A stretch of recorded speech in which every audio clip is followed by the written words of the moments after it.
Bonjour, est-ce que vous m'entendez bien? Parce que comme j'ai eu des petits problèmes de connexion. On entend parfaitement. Oui, bon, oui. Super, merci beaucoup et désolée pour le retard, mais je ne sais pas pourquoi ça marchait ni sur mon ordi, ni sur mon téléphone. Ça a été un tout petit peu compliqué.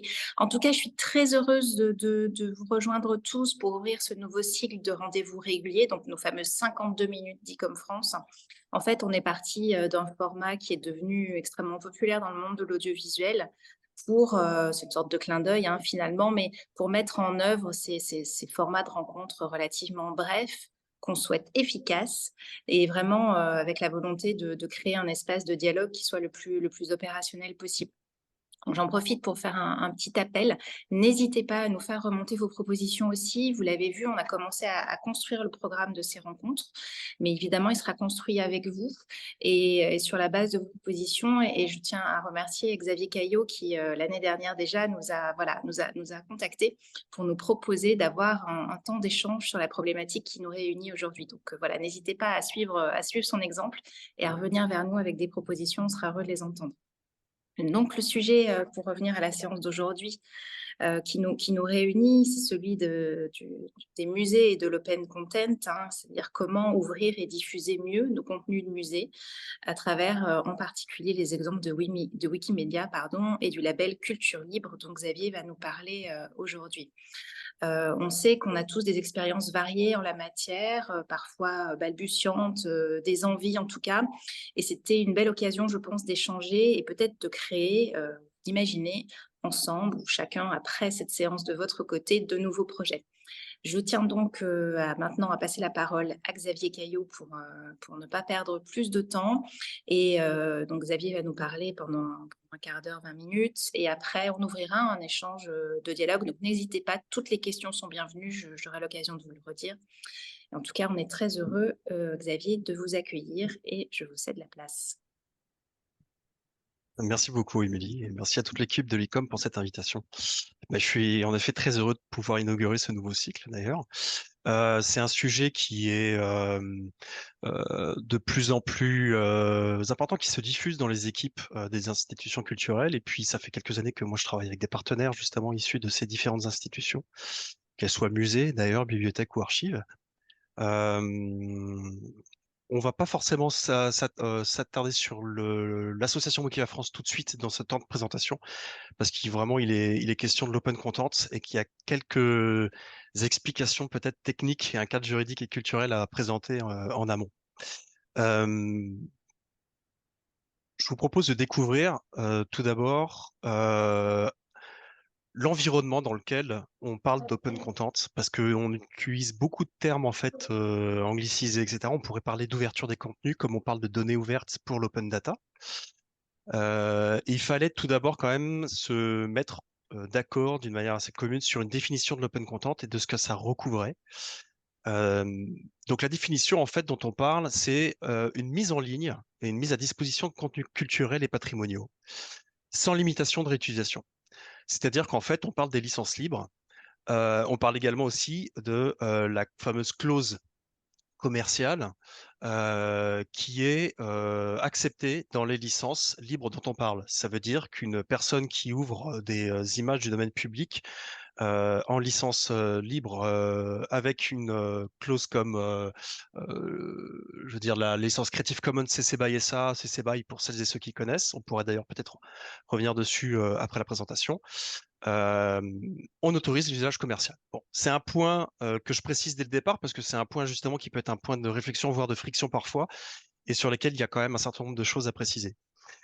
Pour l'information, les projets Wikimedia, que je représente aussi ici, fonctionnent avec des licences libres, notamment les licences Creative Commons, mais aussi sont compatibles avec les licences comme la licence Etalab, la licence ouverte d'Etalab. Bon.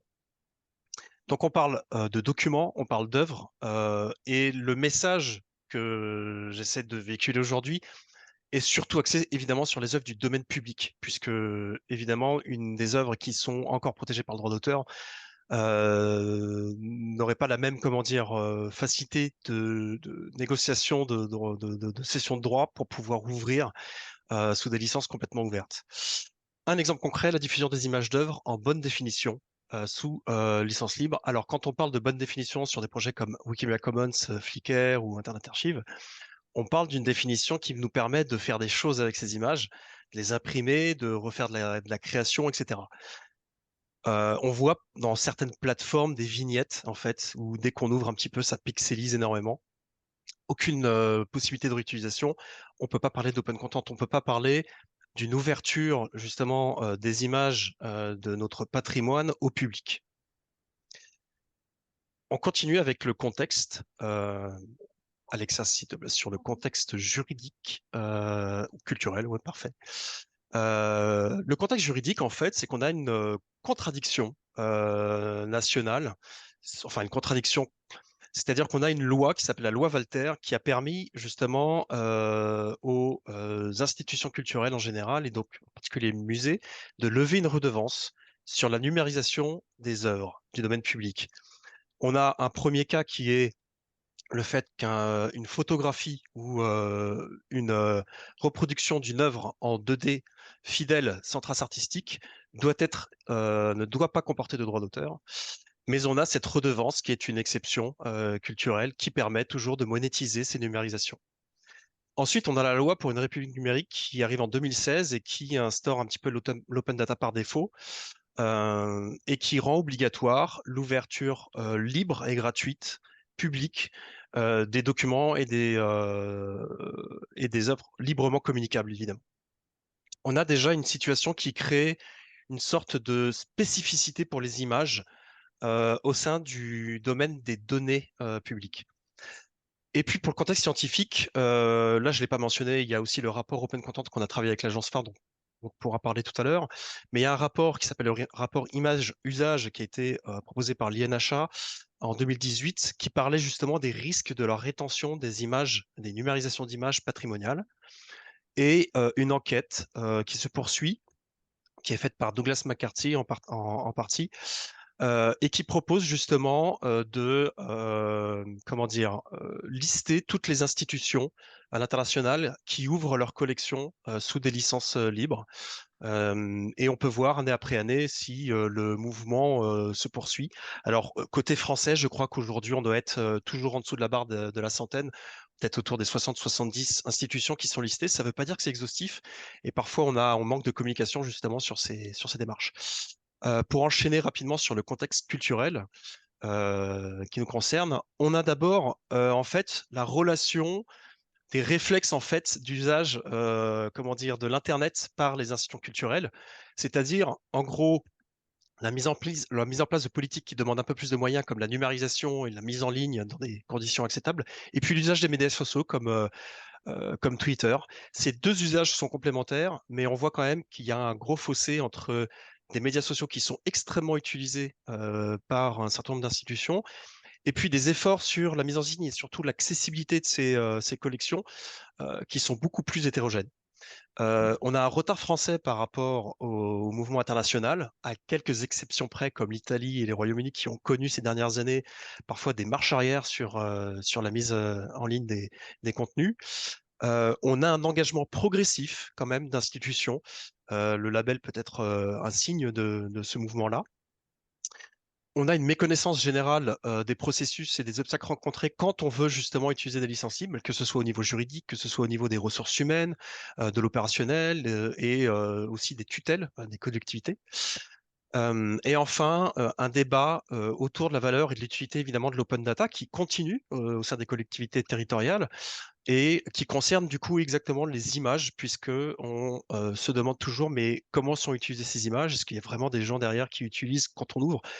Est-ce que ça sert vraiment à quelque chose de faire des efforts sur l'open data et l'open content si on n'a pas toujours les traces de ce qui est fait? Voilà pour le contexte général. Évidemment, il y a d'autres éléments à vous partager, mais ça, vous pourrez même partager vos avis sur cette question. Euh, on peut enchaîner avec les enjeux, effectivement, de l'open content. Bah, en gros, l'ouverture des contenus, ça permet de rester visible et pertinent en ligne. Il y a une attente croissante des publics. Moi, je parle en particulier au nom des publics en ligne Wikimedia, mais aussi d'autres univers libristes comme OpenStreetMap, mais il n'y a pas que.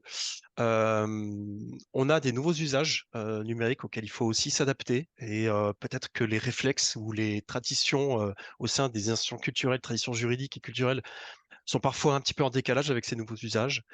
Euh, et ces nouveaux usages concernent un point qui nous est extrêmement cher, en fait, c'est la place de l'utilisateur.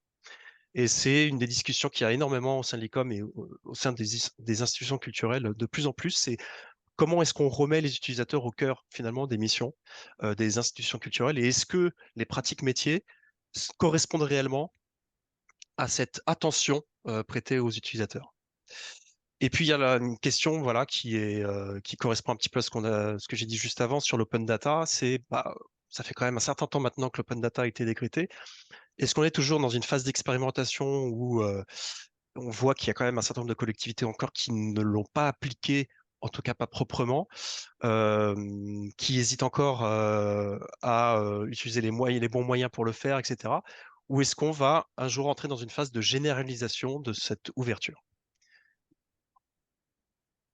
On peut passer à la slide suivante. Sur les contraintes, on a une législation qui est complexe. On pourra en reparler. On a d'abord la législation française et puis on a aussi des directives européennes qui ramènent une couche sur cette complexité. Donc un manque d'harmonie aussi à l'international, puisqu'on a des licences libres, mais on a aussi des spécificités locales, nationales, par exemple le droit moral français, et une confusion juridique et politique sur le statut des numérisations. J'ai entendu. Ah, ok, je pensais que c'était une question, mais non. Sur les risques du modèle actuel, on a une revendication du droit d'auteur qui est très forte culturellement en France et qui peut brider les innovations et la production de connaissances avec ces images-là.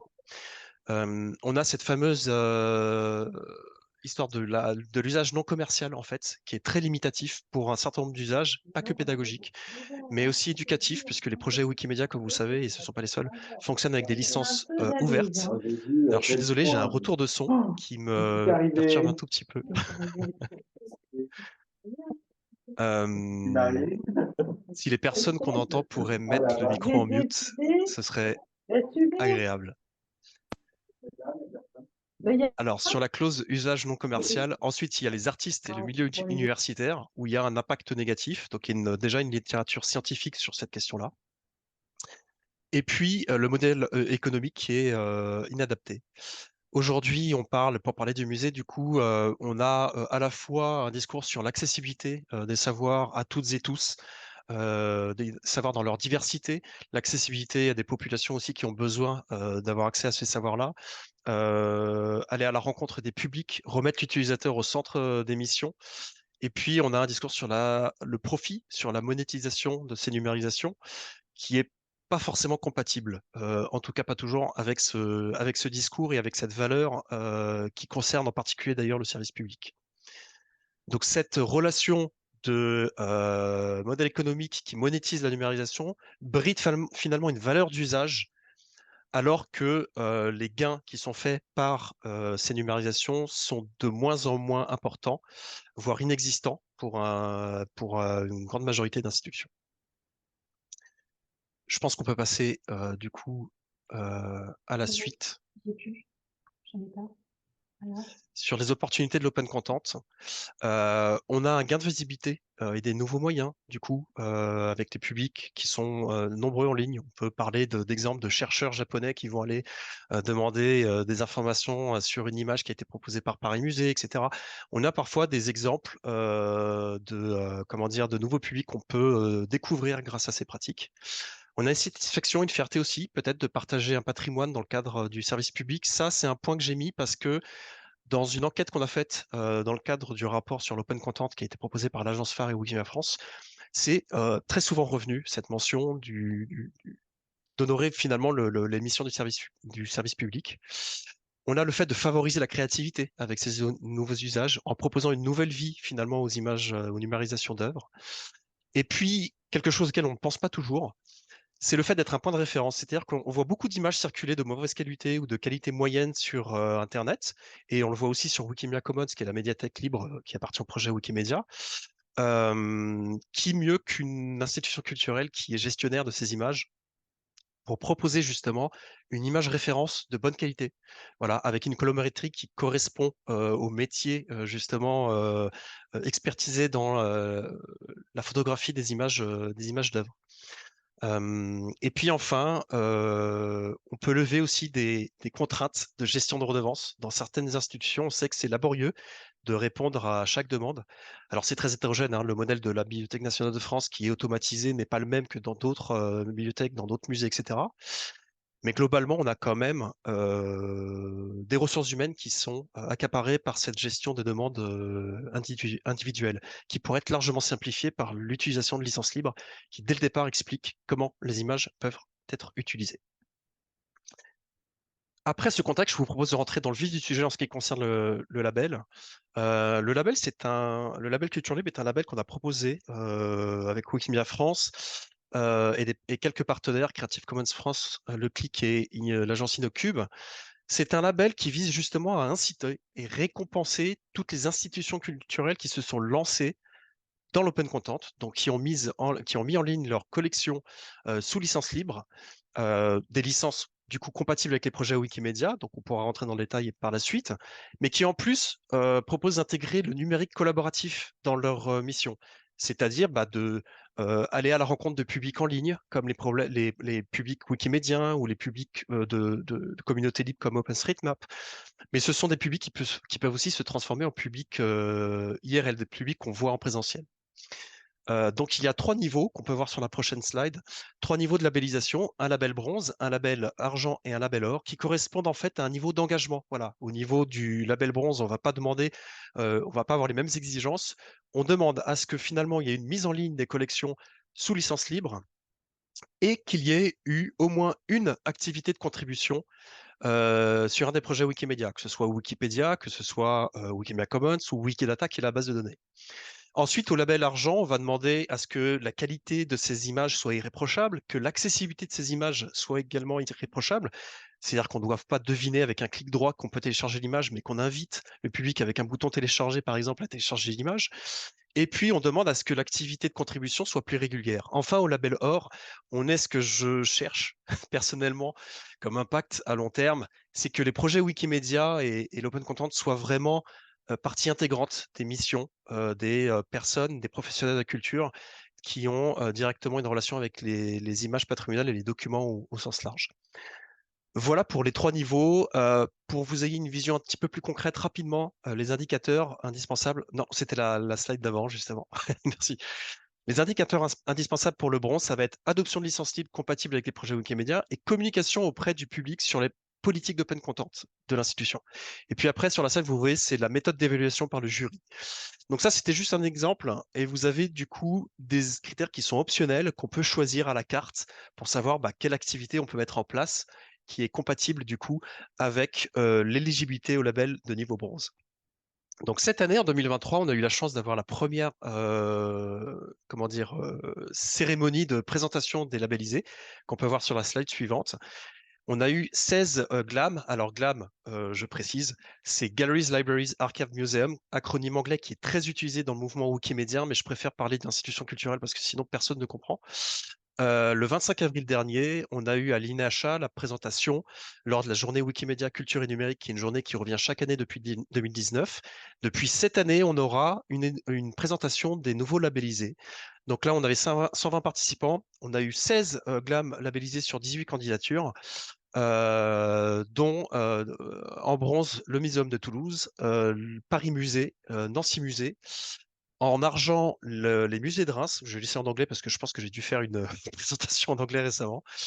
Au niveau or, les Champs libres de Rennes et le musée Saint-Raymond. On aura la chance d'avoir un témoignage de Christelle Mounier qui pourra répondre aussi à vos questions, qui sont côté musée, les labellisés. Pour le reste, ce sera des bibliothèques et des archives, mais évidemment, je mets en avant les musées pour aujourd'hui. Ensuite, on peut se demander quelle utilisation de ce label. C'est une récompense, c'est une incitation, c'est aussi la création d'un réseau d'institutions qui partagent les mêmes valeurs et qui intègrent les mêmes réflexes dans leur mission au quotidien. mais aussi une utilisation concrète. C'est-à-dire que c'est un macaron, le label, qu'on peut mettre sur les sites des collections, les sites internet. On peut le voir justement sur la dispositif suivante. Alors, tu pardonneras, Christelle, j'ai pris l'exemple du musée Saint-Raymond justement en bas avec l'exemple du musée de Bretagne. Justement, on peut utiliser ce macaron pour montrer qu'on est une institution ouverte qui intègre le numérique collaboratif et qui propose des images qui sont libres en ligne.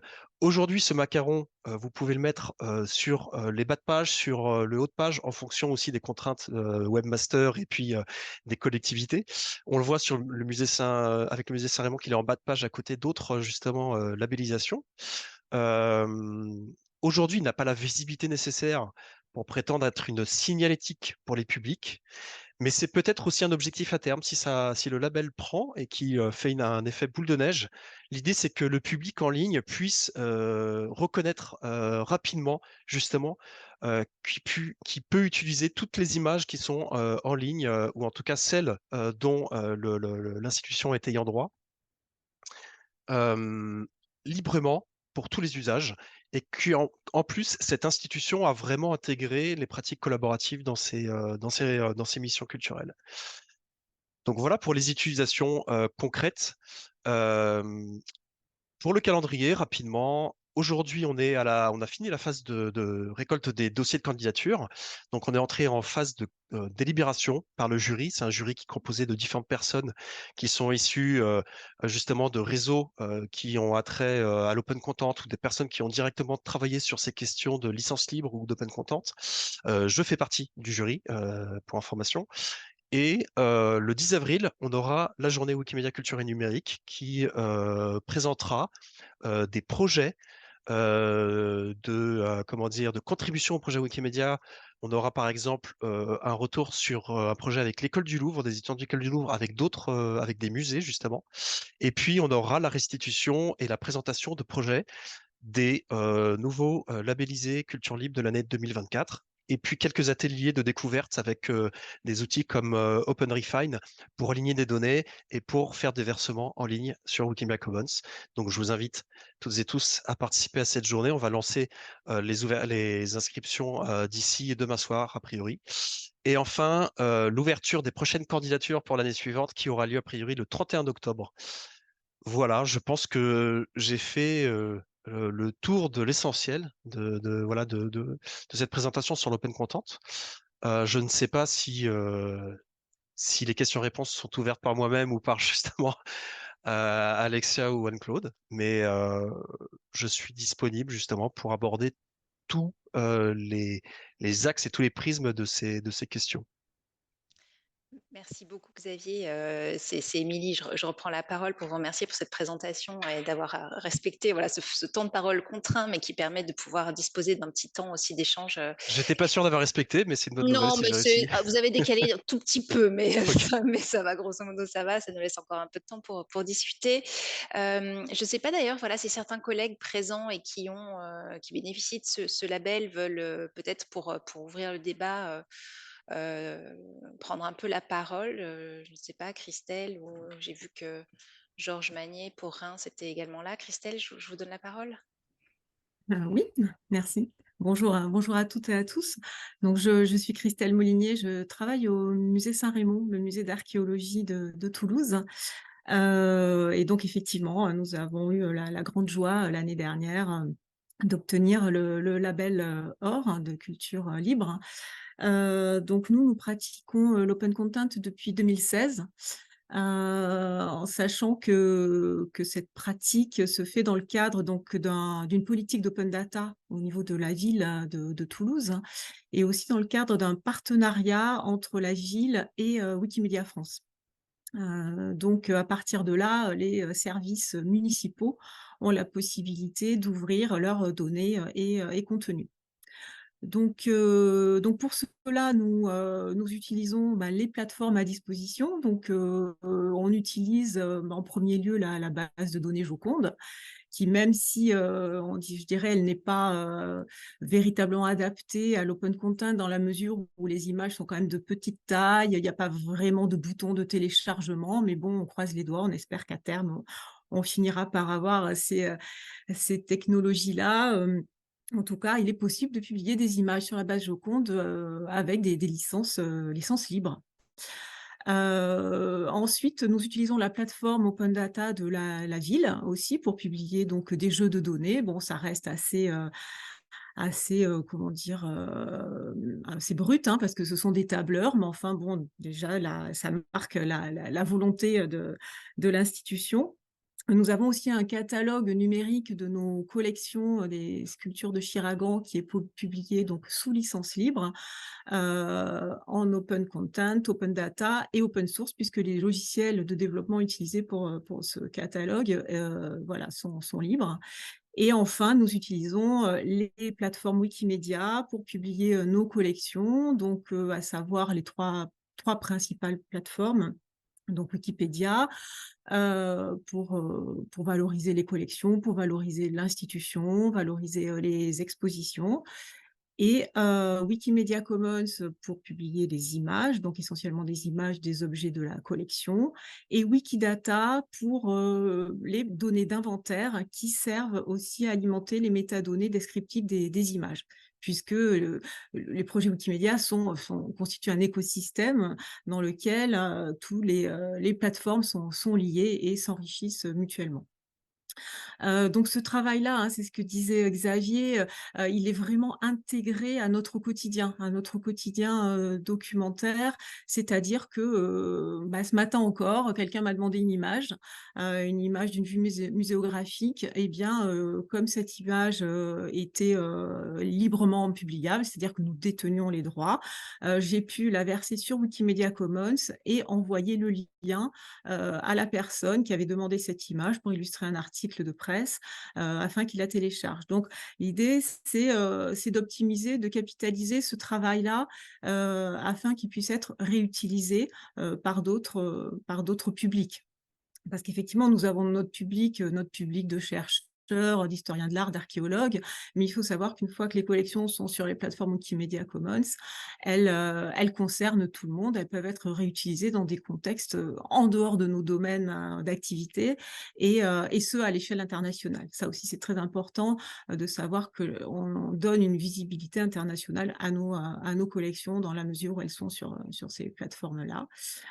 L'intérêt aussi, c'est qu'on est donc dans un modèle, enfin dans un système participatif. Donc, pour toutes ces actions-là, on est aidé de la communauté et donc voilà, il y a des interactions permanentes avec d'autres Wikimédias qui nous aident, nous accompagnent voilà, et qu'on accueille aussi dans le cadre d'ateliers participatifs, hein, des éditatons qu'on organise.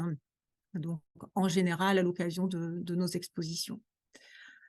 Voilà grossièrement ce que je peux, ce que je peux vous dire. Et bien sûr, je peux répondre à des questions si nécessaire.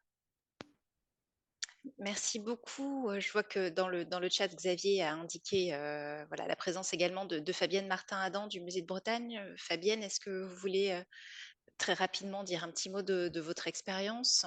Oui, tout à fait. Donc, moi, je parle au nom des Champs Libres, puisque le label Culture Libre Or a été attribué aux Champs Libres l'année dernière pour les actions menées au musée et à la bibliothèque. Donc, je vois qu'il y a ma collègue Sarah Toulouse qui est en ligne, donc il pourra peut-être nous en dire un peu plus. Donc, nous, on a fait le choix d'un portail pour la mise en ligne de nos collections qui a ouvert en 2017. Alors, avant, Sarah, tu pourras nous dire à quel moment les tablettes Rennes qui met en ligne les collections patrimoniales de la bibliothèque a ouvert. Mais voilà, c'était déjà une expérience ancienne, donc d'ouverture des données avec des images en 2500 pixels de côté, donc des images plutôt de haute définition, et puis l'utilisation soit de la marque du domaine public, soit de licence Creative Commons. Donc, on applique ces licences et on les propose aussi aux auteurs ou aux ayants droit au moment de la signature du contrat de cession de droit, ce qui nous permet d'avoir des collections largement ouvertes. Donc, on a aujourd'hui un portail avec plus de 366 000 ressources, que ce soit données au système d'inventaire, des photographies de photothèques, des vidéos, des podcasts, etc.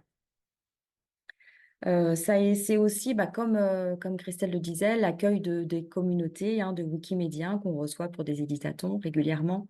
Donc, Wikimédia, la communauté aussi OpenStreetMap, où régulièrement on fait des événements de contribution, souvent aussi autour de nos sujets d'exposition temporaire, mais pas que. Et puis l'année dernière, ça a été aussi l'accueil d'un Wikimédia en résidence, donc qui a été là avec nous pendant 1 an, qui nous a aidé à mettre en valeur nos ressources sur les plateformes, enfin sur Wikipédia, Wikidata, etc., Wikicommons, et puis qui a formé aussi l'ensemble des agents de la bibliothèque, enfin l'ensemble, les agents qui le souhaitaient, du Musée de Bretagne, de la Bibliothèque des Champs Libres, qui nous a permis de nous mettre le pied à l'étrier et d'avoir, nous, maintenant, voilà, ça fait partie intégrante de nos missions, comme pour Toulouse, de verser nos données sur Wikipédia, sur Wikicommons. Donc voilà, on a des ateliers maintenant mensuels où on se retrouve, on fait ça ensemble et puis on diffuse en fait, au-delà de notre portail sur lequel chacun peut venir se servir. Voilà en gros les actions qui nous ont amenés à recevoir le label Or et on en est très fiers. Merci beaucoup. Alors, je crois que c'est pas votre collègue qui est en ligne, mais c'est Sophie Toulouse de Nancy Sarah. Musée. Ah Voilà. pardon, excusez-moi, je pensais que c'était Sarah Toulouse, excusez-moi. Donc voilà, Donc, elle ne pourra pas compléter. voilà.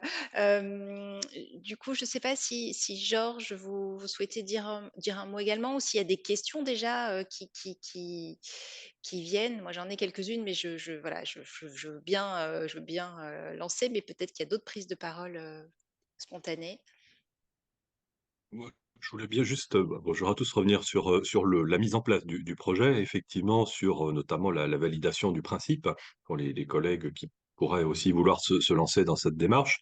Il y a eu une argumentation qui était de deux ordres, hein, qui était celle d'abord du modèle économique, puisqu'avant nous vendions effectivement les images. Xavier a rappelé que ce revenu, en tout cas concernant des musées en région, était relativement limité, hein. Nous, c'était 1 000 à 2 000 euros par an.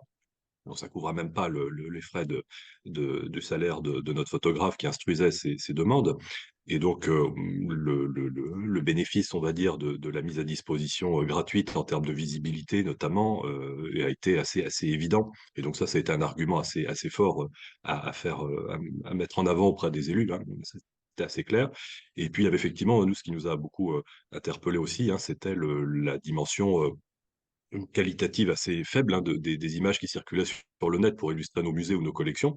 Et évidemment, mettre à disposition nos propres images avec une qualité satisfaisante a permis finalement assez rapidement de voir qu'elles ont pris entre guillemets le dessus sur ce qui circulait sur le net. Et donc, ça a contribué à améliorer assez largement l'image, les illustrations qu'on pouvait avoir de nos musées, de nos collections. Donc ça a été vraiment un autre argument assez intéressant à mettre en avant. Et puis le dernier volet, c'est l'aspect participation, c'est derrière comment on peut valoriser ça auprès du grand public, dans une démarche vraiment d'implication des citoyens. Et donc là-dessus, il y a évidemment toute la démarche Wikimédia.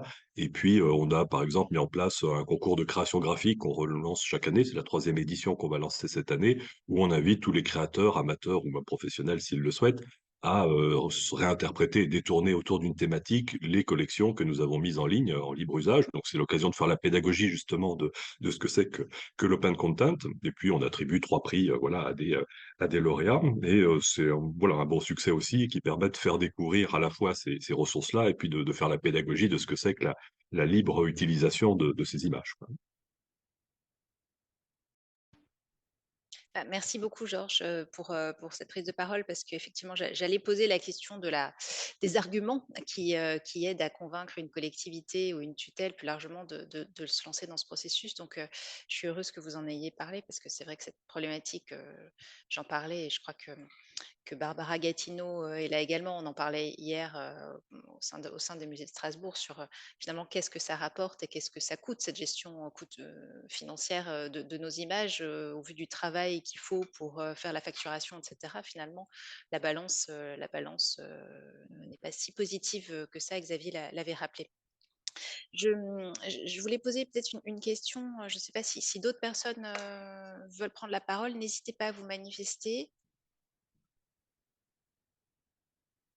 Je vois pas de main. C'est si Barbara, justement. Bonjour Barbara. Bonjour, oui, effectivement, le coût, bonjour à tout le monde. Le coût économique de la mise à disposition des visuels est plus cher que la visibilité qui, elle, nous rapporte beaucoup plus. Par contre, je m'interrogeais sur un point, c'est que, en tout cas pour Strasbourg, là, pour l'instant, l'intérêt qu'on avait aussi à répondre à des demandes de visuels, c'est qu'en contrepartie, on demandait des justificatifs qui permettaient d'alimenter la bibliothèque. Donc ça, c'était vraiment le seul point vraiment positif dans la démarche.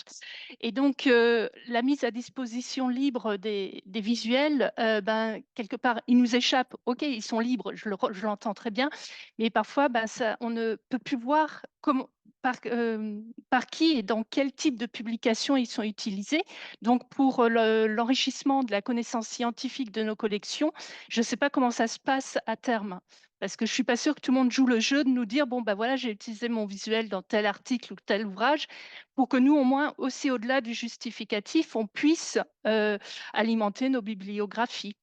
Là, c'est une question que je pose. Comment, après, on piste nos petits visuels dans les publications? Je ne sais pas si vous avez des retours là-dessus.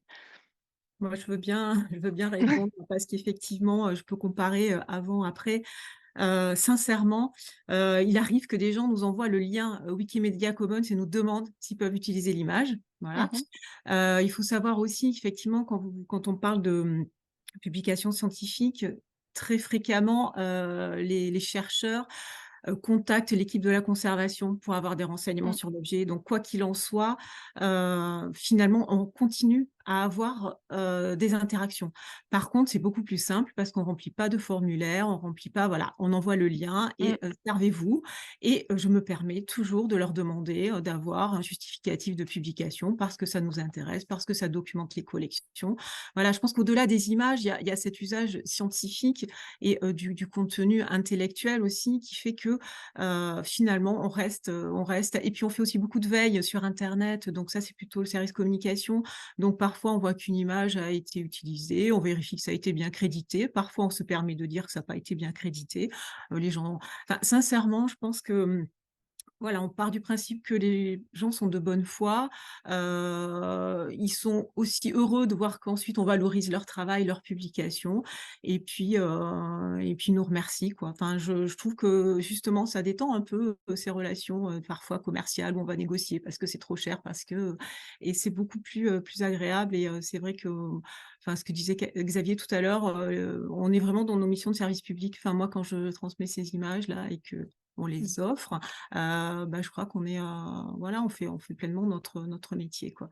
Donc oui, on continue à compter le nombre, enfin, c'est une question, hein, l'évaluation, j'avoue que c'est quelque chose que j'aimerais bien mettre en place et d'ailleurs, j'ai déjà évoqué ça avec Xavier Caillot pour avoir quand même un retour. Après, il faut quand même accepter ça aussi, qu'une fois que c'est, sur des plateformes libres, eh ben, ça nous échappe, mais ça nous échappe pour être aussi, mieux diffusé. Donc, voilà, mais, Si c'est ça peut dommage vous si c'est un frein. Pardon, vas-y. Juste pour vous rassurer un petit peu, nous, on reçoit encore beaucoup, beaucoup de justificatifs. Je fais comme Christelle, en fait, quand j'ai des échanges avec les éditeurs, les chercheurs, je leur demande s'ils peuvent envoyer un exemplaire et on en reçoit encore énormément. Donc, alors, sans doute pas 100%, mais effectivement, je pense que le rapport entre bénéfices et puis petite contrepartie plus négative, voilà, le bénéfice est plus grand que le fait de ne pas recevoir quelques catalogues. Et juste pour compléter, avant que Xavier, je crois qu'il veut intervenir, mais non, à Reims, en fait, comme on a aussi notre propre base des collections, en fait, quand quelqu'un veut télécharger un cliché haute définition, on lui impose, entre guillemets, un petit formulaire de renseignement pour la destination. Et donc, en fait, on a entre une dizaine et une vingtaine de déclarations de projets de publication chaque mois.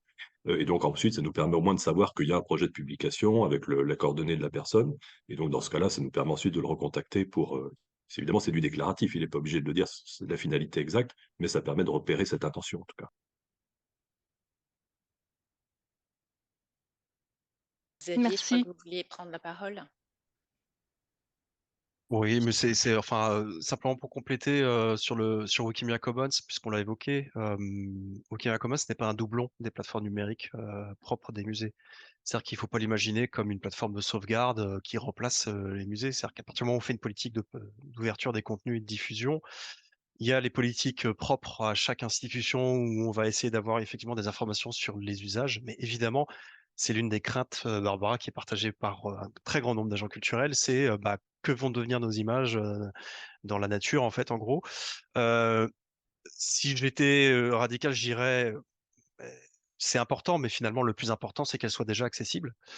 Et Wikimedia Commons, c'est vraiment pour compléter. C'est-à-dire que moi, je vois souvent des cas de choix presque d'éditorialisation de ce qui va être mis sur Commons versus ce qui est déjà présent sur les plateformes en ligne des musées. C'est-à-dire qu'on peut avoir quelque chose d'exhaustif sur une plateforme du musée et puis choisir de mettre sur Wikimedia Commons des choses qui concernent des thématiques très précises, quitte même à enrichir certains articles Wikipédia. Parce que Wikimedia Commons, c'est une plateforme, c'est-à-dire c'est une médiathèque libre, donc on peut grâce à un système de catégories et de tags aussi Wikidata. Bon, ça c'est un peu plus technique, mais on peut aller chercher justement des informations sur des images très précises.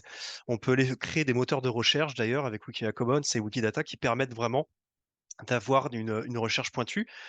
Mais certaines de ces images ont aussi la chance d'entrer dans les pages Wikipédia. Je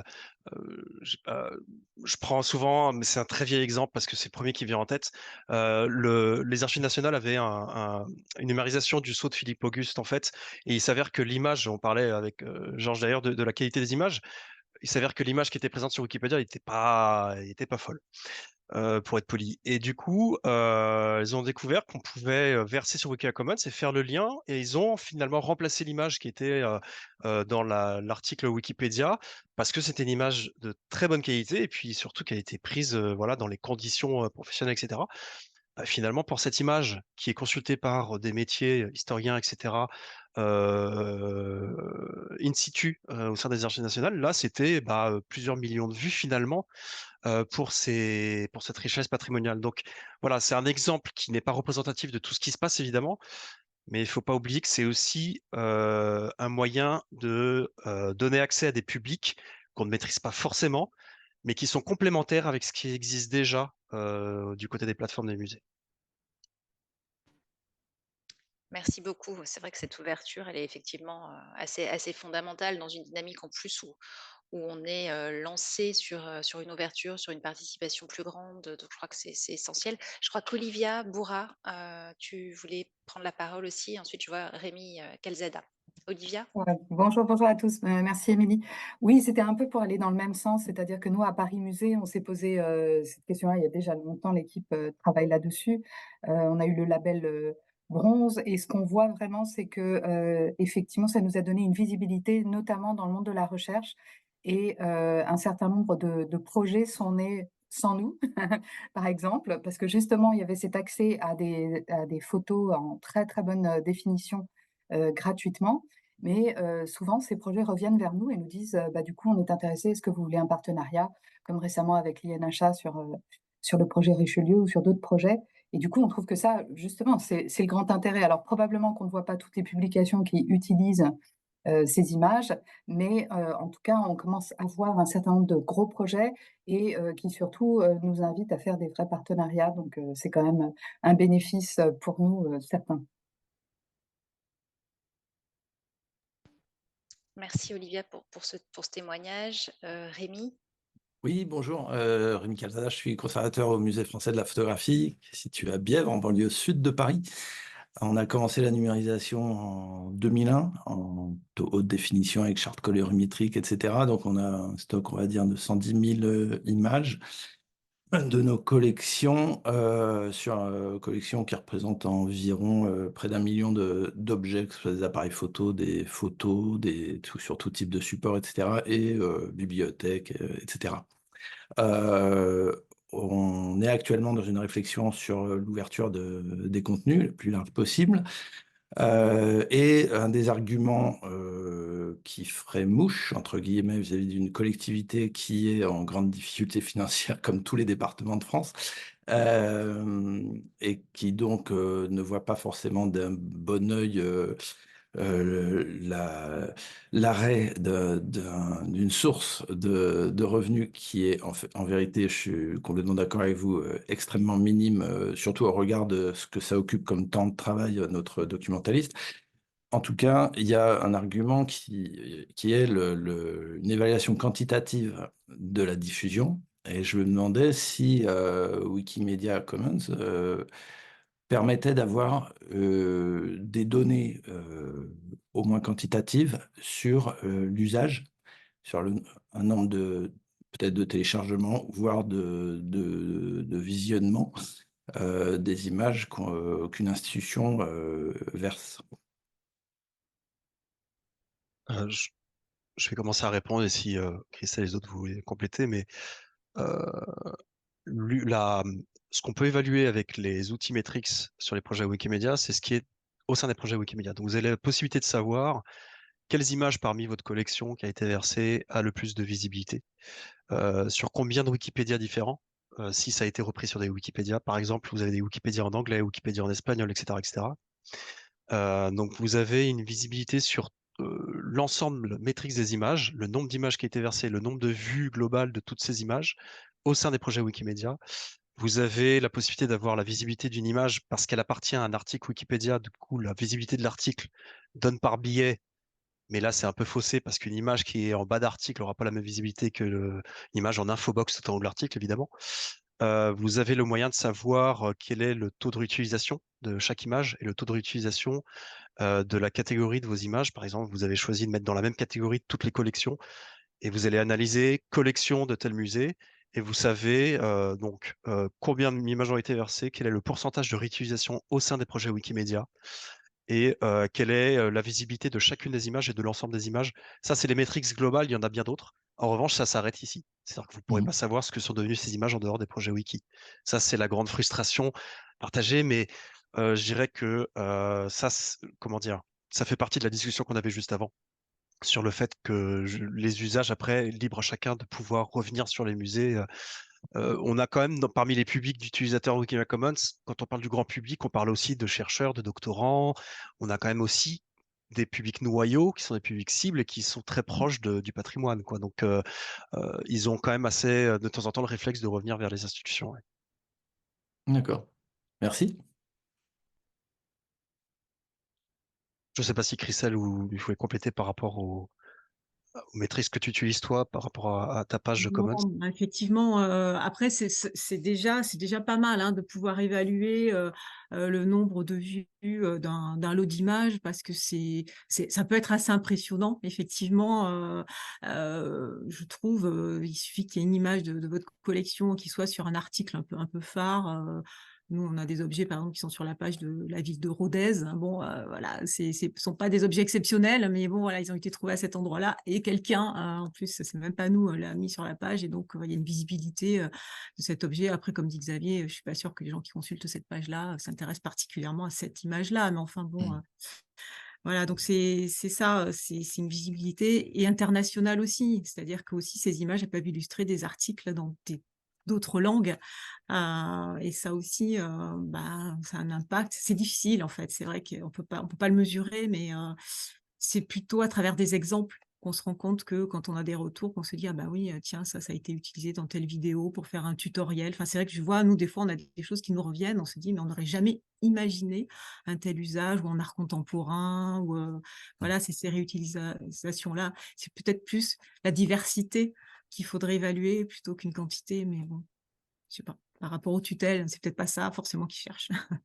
Bah, ils cherchent les deux, mais c'est vrai qu'ils sont toujours sensibles à pouvoir annoncer des chiffres aussi de leur côté, quoi.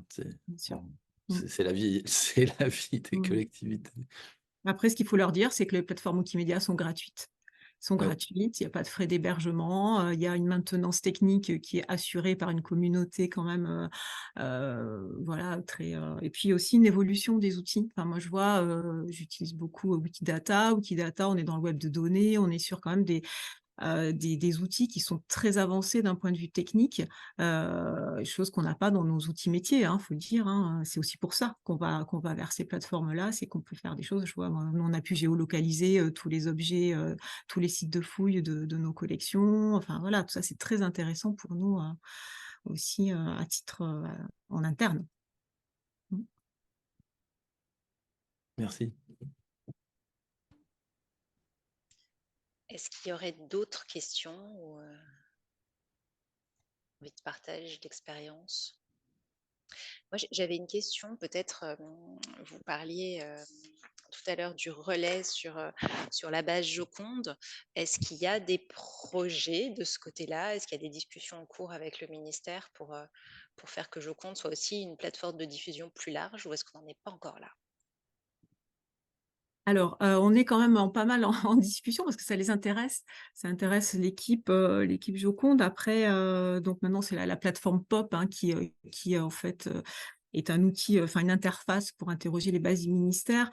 Donc bien sûr, ça les intéresse. Bien sûr, pour l'instant, comment dire? On fait des liens, on fait des ponts, hein. Nous, quand on publie les objets de nos collections, sur la base Joconde, on met le lien, vers Wikidata qui permet ensuite de rebondir, vers Wikimedia Commons et éventuellement Wikipédia. Donc voilà, ça, c'est quelque chose qu'ils ont, enfin toléré, accepté, même les licences ouvertes. Mais effectivement, bon, Joconde, le problème, enfin, il y a 2 choses, hein. Il y a l'ouverture des images. Bon, ça, c'est un problème à régler, avec la RMN, mais il y a aussi effectivement, l'aspect technique, et je pense que là, il y a pas les moyens. Enfin, je pense que le ministère, hein, je ne veux pas parler à la place des collègues, mais le ministère met pas les moyens pour avoir des outils, qui permettent d'avoir une technologie aussi avancée que les plateformes Wikimedia. Donc pour l'instant, je dirais, c'est une cohabitation. Moi, je vois une complémentarité entre les outils. Enfin, nous, en tout cas, c'est comme ça qu'on l'utilise. Et on fait des liens, via les URL entre nos outils métiers, nos bases internes et les bases en ligne, faute de mieux. Mmh. Merci Xavier, vous vouliez compléter? Ouais, rapidement, merci. Par rapport justement à votre question sur la base Joconde et ce que disait Christelle, il y a un contexte aussi, peut-être qu'on peut rappeler politique, parce que chaque ministère de la culture et chaque a sa feuille de route et son budget. L'année dernière, sur le budget 2023, il y avait mention de 5 millions d'euros pour l'ouverture des images des collections nationales. Et il y a eu des arbitrages sur la manière dont ça serait fait. Des arbitrages auxquels j'ai essayé d'avoir pour lesquels j'ai essayé d'avoir des retours régulièrement. Et puis, bah, au bout de 9 mois, on m'a dit que ça n'avait pas avancé. Et sur le budget 2024, il y a une disparition totale de ce budget-là. Donc ça veut dire que ça a été mis de côté, que c'était pas du tout une priorité finalement. Ça a été remplacé donc par les efforts sur l'intelligence artificielle et sur la découvrabilité des contenus francophones. Donc moi de mon côté, j'ai bon espoir que ces démarches d'ouverture des contenus et justement, nous on combat évidemment cette histoire de redevance. Maintenant, on sait qu'il y a certains musées qui sont dans un cadre qui peuvent pas aller sur l'open content, hein. Le but c'est pas de formaliser tout comme ça pour tout le monde. C'est simplement d'appliquer cette politique d'accessibilité pour toutes et tous. Et peut-être que ça peut s'inclure dans la politique de découvrabilité des contenus francophones. Peut-être que ça peut. Je crois pas trop à l'IA. Je veux dire la complémentarité de l'open content avec l'IA. Je suis pas sûr que le ministère soit convaincu qu'il y ait un lien entre les deux. Donc il y a quand même un contexte politique qui est délicat, et nous on fait aussi un travail de plaidoyer de ce côté-là. Et la base Joconde ne propose pas des images de haute qualité par défaut. C'est pas la politique nationale. La plateforme ouverte du patrimoine qui a été mentionnée par Christelle, au tout début, puisque c'était start-up d'État et qu'ils avaient une certaine largeur sur les possibilités, il y avait un bouton télécharger en fait sur la POP avec des images, et on pouvait avoir des images de qualité. Ce bouton a mystérieusement disparu. Donc, enfin, ça convenait certainement pas aussi aux attentes du gouvernement. Donc, on a quand même cette attente d'un message fort et d'une décision forte qui a failli avoir lieu l'année dernière. Mais on a aussi des positions de certains grands musées sur cette question de l'ouverture des images. Parfois, on entend justement des arguments sur des maisons de luxe qui pourraient utiliser de manière frauduleuse ou atteinte morale à l'établissement en utilisant des images qui sont connues. Le problème, c'est que freiner pour des usages et des exemples qui sont extrêmement ciblés et minoritaires, on freine aussi des usages qui sont par milliers en fait. Donc le ratio, il est quand même assez déséquilibré. Donc je voulais juste rappeler rapidement par rapport à ça le contexte politique. Merci beaucoup pour ces réponses. Je crois que Barbara avait une question, mais je crois elle a quitté la salle. Alors, je ne sais pas si c'était une expulsion ou volontaire ou pas. On arrive en tout cas à la fin de cette session. Je ne sais pas s'il reste une dernière question, une dernière prise de parole de votre côté. Le mot de la fin, Xavier, je ne sais pas. En tout cas. Je ne veux pas accaparer la parole non plus, mais le mot de la fin, ça serait dire On a parlé de choses qui sont quand même à la fois techniques, juridiques, culturelles. C'est vrai que c'est difficile d'aller en profondeur sur ces sujets, mais vous avez la chance d'avoir déjà ici, et en plus durant les vacances scolaires, des personnes qui peuvent témoigner de ça. Donc n'hésitez pas à rentrer en contact avec des personnes qui travaillent directement sur ces questions, qui ont déjà mis en œuvre des politiques comme Georges, Christelle, Fabienne et bien d'autres. Moi, j'ai créé une liste avec des partenaires et des non-partenaires, une liste de diffusion que je vais essayer d'animer de plus en plus, où on parle de ces choses-là. On a créé l'Observatoire de l'Open Content, qui va proposer des contenus trimestriels sur justement toutes ces initiatives-là. Et donc on a déjà lancé les inscriptions, hein, sur les réseaux, etc. Donc n'hésitez pas à vous inscrire, n'hésitez pas à revenir en contact avec moi si vous voulez plus d'informations sur ces sujets. Et puis globalement, on parle d'open content, on parle d'ouverture des contenus. Ça ne concerne pas que les projets Wikimedia, c'est bien plus large. Christelle l'a dit, ça peut appartenir à une stratégie globale numérique d'un établissement. Mais moi, de mon côté, évidemment, je présente juste le fait que Wikimedia, ça nous semble quand même naturel dans le paysage numérique d'une institution culturelle. On n'a pas, voilà, comment dire, vulgairement de produits ou de services à vendre, hein. On est une association, donc ce qu'on dit simplement, c'est qu'on aimerait que les démarches des institutions culturelles aillent dans le sens vraiment de l'utilisateur de plus en plus. Et nous, si on peut aider et accompagner les institutions culturelles à le faire, bah banco, et on essaie de mettre tous les moyens en œuvre pour le faire.